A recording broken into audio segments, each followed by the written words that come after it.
حي على الصلاة.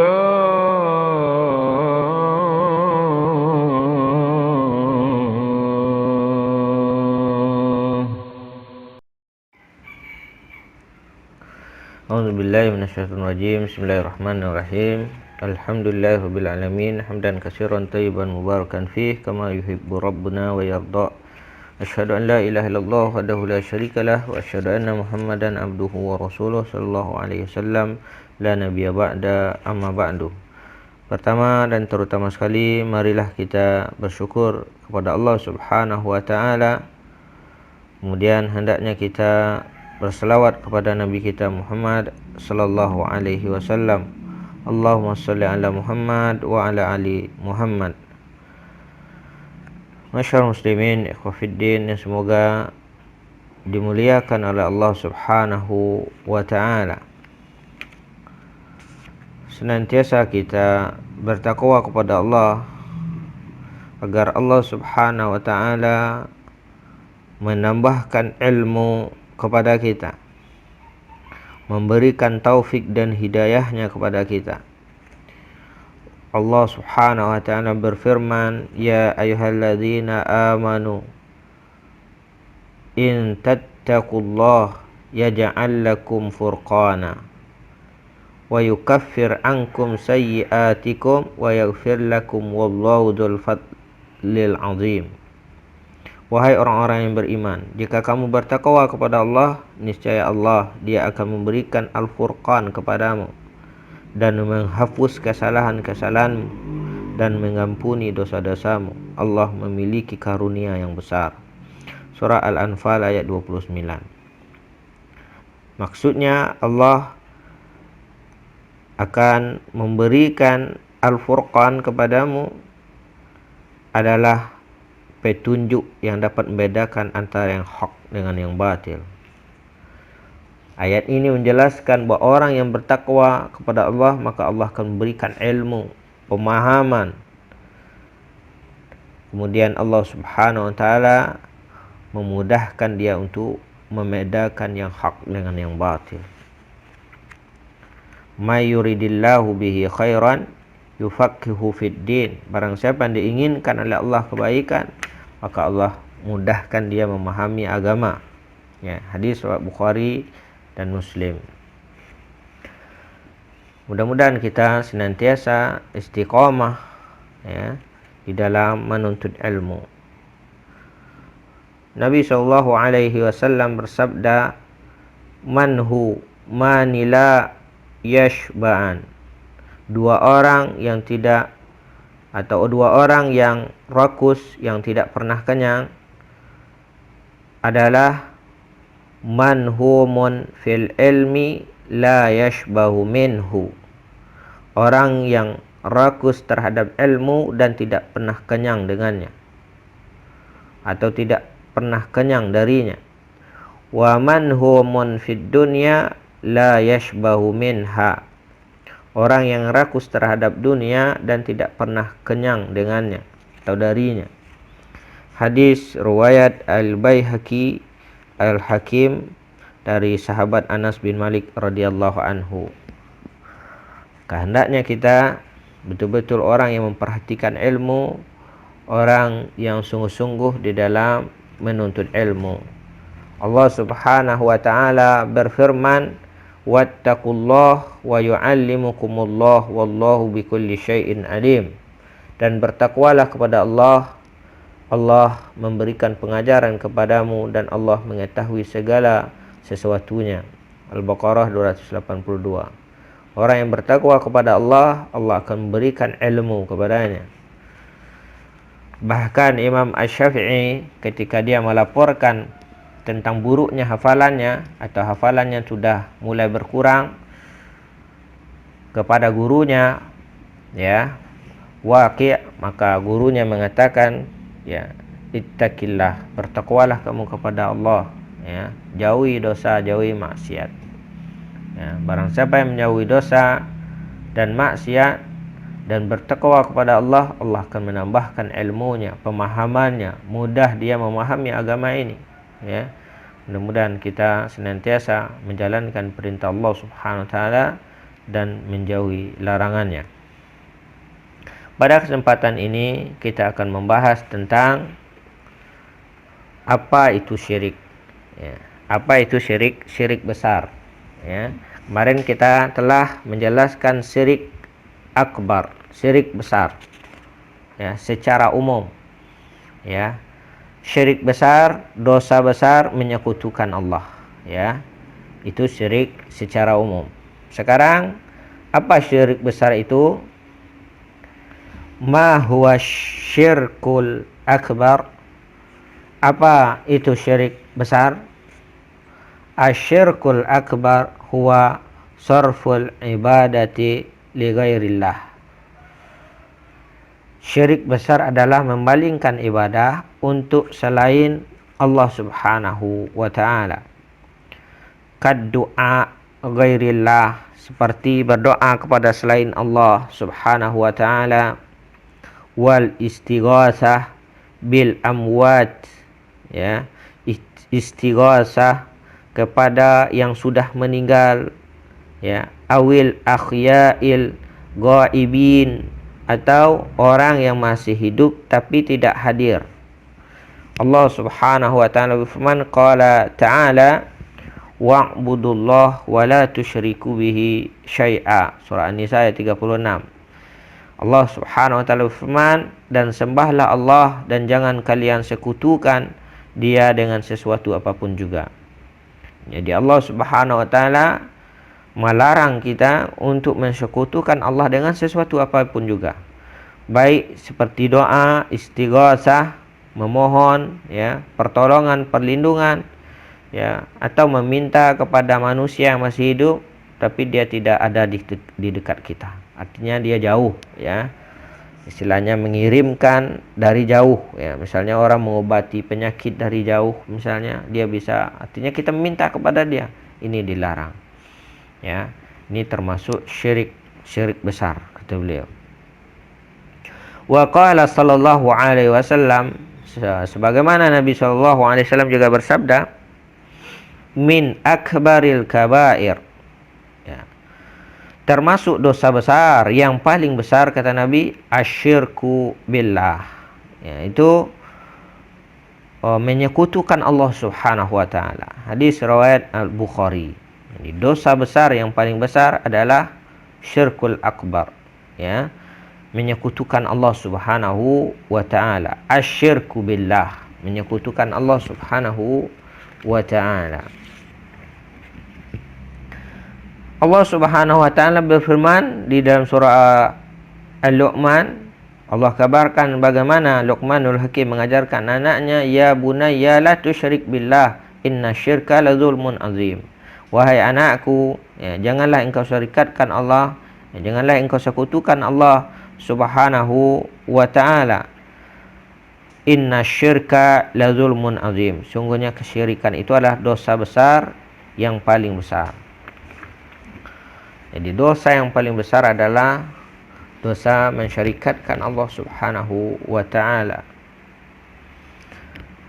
Ibnu Mas'ud meriwayatkan, dia pernah bertanya kepada Nabi sallallahu alaihi wasallam, apa dosa yang paling besar?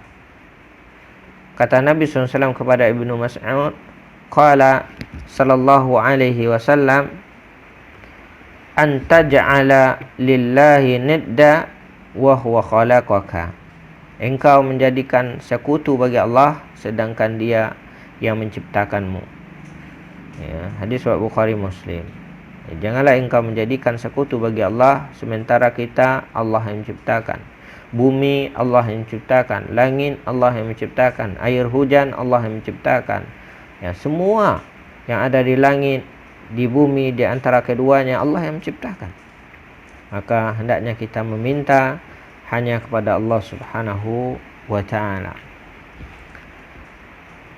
Termasuk kepada syirik besar yang pertama, ad-du'a. Doa. Allah Subhanahu wa ta'ala wa qala ta'ala wa la tad'u min dunillah ma la yanfa'uka wa la yadurruk fa in fa'alta fa innaka idzam minaz zalimin. Dan janganlah kamu menyembah apa-apa yang tidak memberikan manfaat dan tidak pula memberikan mudarat kepadamu selain daripada Allah. Sebab jika kamu berbuat demikian itu, maka sesungguhnya kamu termasuk orang-orang yang zalim. Surah Yunus ayat 106. Zalim yang dimaksud adalah kesyirikan, ya, sebagaimana tentang kisah Luqmanul Hakim tadi. Inna syirka la zulmun azim. Kesyirikan itu adalah dosa besar yang paling besar. Rasulullah SAW menegaskan, man mata wa huwa yad'u min dunillah nidda dakhalan nar. Rawahu Bukhari. Barang siapa meninggal dunia sedangkan dia memohon kepada selain Allah sebagai tandingan, sebagai sekutu, niscaya dia masuk ke dalam neraka. Penyebab pertama orang masuk ke dalam neraka itu adalah berbuat syirik kepada Allah. Allah tidak akan mengampuni dosanya dan dia akan kekal di dalam neraka. Kemudian syirik di dalam sifat Allah, asma wa sifat. Ya, asma wa sifat, ya. Apa contohnya? Seperti kepercayaan bahwa para nabi, para wali mengetahui yang gaib, ya. Atau ada orang mengatakan Ali bin Abi Thalib mengetahui yang gaib, bisa menghidupkan, mematikan. Atau Isa Al-Masih bisa memberikan rezeki, bisa menghidupkan, mematikan, atau semacamnya. Ini termasuk kesyirikan. Karena kata Allah Subhanahu wa taala, wa qala ta'ala wa indahu mufatihul ghaib la ya'lamuha illahu. Dan pada sisi Allah kunci-kunci semua yang gaib, tidak ada yang mengetahui yang gaib kecuali Dia. Ya, tidak ada yang mengetahui yang gaib kecuali Allah sendiri. Ya, surah Al-An'am ayat 59. Hatta para nabi dan para rasul tidak mengetahui yang gaib. Ya, hatta para nabi dan rasul tidak mengetahui yang gaib kecuali yang dikasih tahu oleh Allah Subhanahu wa taala kepada para nabinya yang diinginkannya. Kemudian apa syirik besar di dalam mahabbah, ya. Wa mahabbah, di dalam mahabbah. Apa dalam mahabbah ini? Mencintai seseorang, baik orang yang telah meninggal, para wali, atau selainnya, para nabi, para rasul, ya, manusia, malaikat, sebagaimana mereka mencintai Allah Subhanahu wa taala.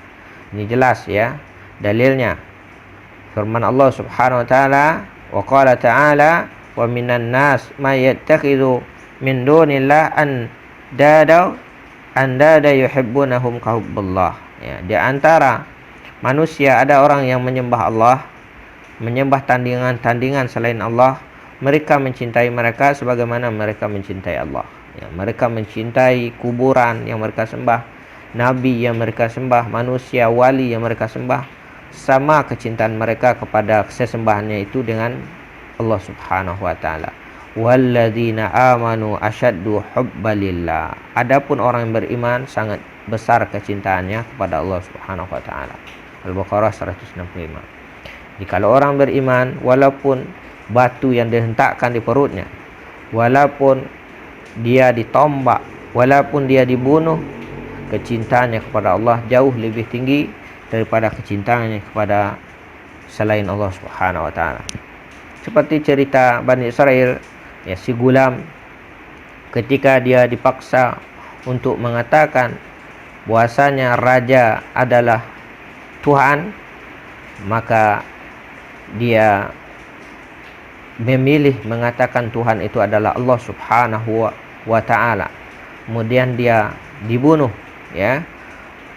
Ketika raja ini ingin membunuh dia, ya, beberapa kali dia berusaha untuk membunuh, tidak bisa. Ya, dengan izin Allah, dikumpulnya bala tentara ke atas puncak gunung, ya. Kemudian angin badai semuanya jatuh kecuali si gulam ini, pemuda ini, dia tidak meninggal. Kemudian dibawa ke dalam laut, ya.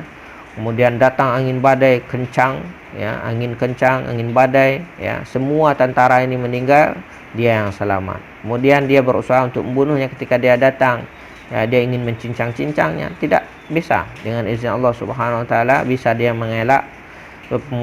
Raja ini mengatakan, bagaimana aku bisa membunuhmu? Dia mengatakan, engkau baca bismillah, kemudian engkau panah. Kemudian orang ini, raja ini membaca bismillah, kemudian dipanah, kemudian dia meninggal dunia. Ya, kisah ini ya, dikisahkan oleh para ulama, ya. Bagaimana pemuda ini dia mempertahankan tauhid, dia tidak mau menyembah kepada selain Allah Subhanahu wa taala. Akhirnya beliau meninggal di atas tauhid. Dia memilih mati di atas tauhid. Pelajaran yang sangat besar sekali, ya. Akhirnya orang-orang pun beriman karena raja ini membaca bismillah, kemudian orang pun memeluk Islam. Ya, akhirnya mereka pun dibuang oleh raja ini ke dalam api semuanya, dibikin dautan api dengan minyak. Ya, kemudian terjadi api, kemudian mereka dilemparkan satu persatu. Dan semua mereka memilih meninggal dunia karena mereka bertauhid kepada Allah. Mereka memilih tauhid ketimbang harus menyembah raja tersebut. Sebagaimana juga ya yang terjadi pada cerita sahabat Rasulullah SAW, ya, Bilal bin Rabah, ya, Sumayyah, ya, keluarga Ammar bin Yasir, ya, sebagaimana mereka, ya, seperti Bilal bin Rabah letakkan batu besar di perutnya, dia disuruh mengatakan, ya, Lata, Uzza, Manab sebagai sesembahan selain Allah, dia tidak mau. Dia tetap mengatakan Allah, Allah, Allah, sehingga batu besar pun dihentakkan di perutnya, dia tetap di atas tauhid. Ya. Bagaimana juga Sumayyah, ya, ketika Rasulullah SAW melihat keluarga Ammar bin Yasir dan istrinya, ya, Rasulullah mengatakan isbir, ya, sabar, ya Ammar, ya, walakal jannah, dan bagi engkau surga, ya, bagi keluargamu surga. Ya, mereka memilih bersabar. Akhirnya, ya, dia ditombak dari kemaluannya sampai ke ujung kepalanya, ya, dihentakkan dengan tombak, kemudian dia meninggal dunia dan dia memilih mati di atas tauhid. Ya, begitu para sahabat, ya, ketika mereka mempertahankan tauhid, mereka dibunuh. Bagaimana juga cerita Aisyah, ya, istri Firaun, dipaksa untuk mengatakan Firaun Tuhan, dia tidak mau, kemudian dihentakkan batu besar ke perutnya, ya, sampai dia meninggal dunia. Ya, dia tetap memilih di atas tauhid. Nah, bagaimana kita hari ini, ya? Tidak ada orang marah, kita lantas melakukan kesyirikan, meminta kepada selain Allah, meminta kepada kuburan, datang ke dukun dan seterusnya, mempercayai jimat-jimat. Ini jelas suatu dosa yang paling besar, ya. Jadi tidak boleh kita mencintai sesuatu itu melebihi kecintaan kita kepada Allah Subhanahu wa taala. Dan kemudian banyak lagi contoh-contoh syirik akbar, ya. Salah satunya juga takut, ya, takut kepada makhluk, ya, ketimbang kepada Allah Subhanahu wa taala, ya, takut kepada raja, takut kepada penguasa, petinggi, pejabat ketimbang kepada Allah. Akhirnya menjatuhkan dia kepada korupsi, menjatuhkan dia dalam maksiat. Allah Subhanahu wa taala berfirman, "Alaisallahu bikafin abadahu wa yakhawifunaka billadzina min dunih." Bukankah Allah cukup melindungi hamba-hambanya dan mereka menakut-nakuti kamu dengan sesembahan-sembahan yang selain Allah Subhanahu wa taala. Surah Az-Zumar ayat 56. Di orang adapun takut kepada selain Allah yang tabi'i ini dibolehkan, takut pada harimau, ya, takut kepada ular, takut kepada kalajengking. Ya, ini adalah takut yang tabi'i. Takut yang fitrah ini dibolehkan. Yang maksud yang takut di sini adalah takut kepada selain Allah yang menyebabkan dia melakukan kesyirikan. Apa contohnya? Dia takut kepada raja, akhirnya dia terpaksa korupsi. Ya, dia takut kepada raja, dia terpaksa menyembah sesembahan selain Allah atau menyembah raja itu sendiri, atau menyembah patung dan seterusnya. Ini tidak boleh. Kata Nabi SAW, la li ta'atil makhlukin fi maksiatillah. Tidak ada ketaatan kepada makhluk dalam bermaksiat kepada Allah Subhanahu wa ta'ala. Syirik besar ini, ya, dia bisa menghapuskan dosa kita, menghapuskan amal kita. Bukan menghapus dosa, ya, menghapus amal kita. Walaqad uhiya ilaika wa ilal ladzina min qablika la in asyrakta la yahbatanna amaluk wa la takunanna minal khasirin. Sungguhnya telah diwahyukan kepadamu dan kepada nabi sebelummu, jika kamu mempersekutukan Allah, niscaya hapus seluruh amalmu dan kamu termasuk orang yang merugi. Surah Az-Zumar ayat 65. Jadi hapus seluruh amal kita, kita termasuk orang yang merugi kalau kita berbuat syirik kepada Allah. Kemudian syirik besar tidak akan diampuni oleh Allah Subhanahu wa taala kecuali dia bertaubat. Syirik besar tidak akan diampuni oleh Allah Subhanahu wa taala kecuali dia bertaubat. Innallaha la yaghfiru ayyushraka bih wa yaghfiru ma duna dzalika liman yasha. Sesungguhnya Allah tidak mengampuni dosa mempersekutukan Allah, dosa syirik, ya, mensyirikkan Allah dengan suatu, ya, dan dia mengampuni dosa selain syirik itu bagi yang dia kehendaki, ya. Wa may yusyrik billah faqad dalla dalalan ba'ida. Barang siapa yang menyekutukan Allah, ya, maka sesungguhnya ia telah sesat sejauh-jauhnya. Nah, surah An-Nisa 116. Jelas, ya. Maka orang yang melakukan kesyirikan tidak diampuni dosanya oleh Allah Subhanahu wa taala. Mana tempatnya? Ya, di neraka. Ya, dia diancam masuk ke dalam neraka dan dia akan kekal di dalamnya selama-lamanya. Ya, tidak ada yang bisa mengeluarkan dia dari neraka kecuali Allah Subhanahu wa taala. Maka barang siapa yang mensyirikatkan Allah, menyekutukan Allah, maka dia tidak diampuni oleh Allah Subhanahu wa taala dan dia akan kekal di dalam neraka selama-lamanya. Maka hendaknya barang siapa yang melakukan kesyirikan, hendaknya dia bertaubat kepada Allah Subhanahu wa taala, meninggalkan perbuatan syiriknya, bertaubat kepada Allah, insya-Allah akan mengampuni. Kalau dia tidak bertaubat, dia mati, maka dia mati di atas kekafiran dan kekufuran dan dia kekal di dalam neraka. Ya, walaka wa man mata, ya, an yusyraka bih. Barang siapa yang mati, meninggal dunia, ya, dia mensyirikatkan Allah dengan sesuatu, dakhalan nar, ya, maka dia pasti masuk neraka.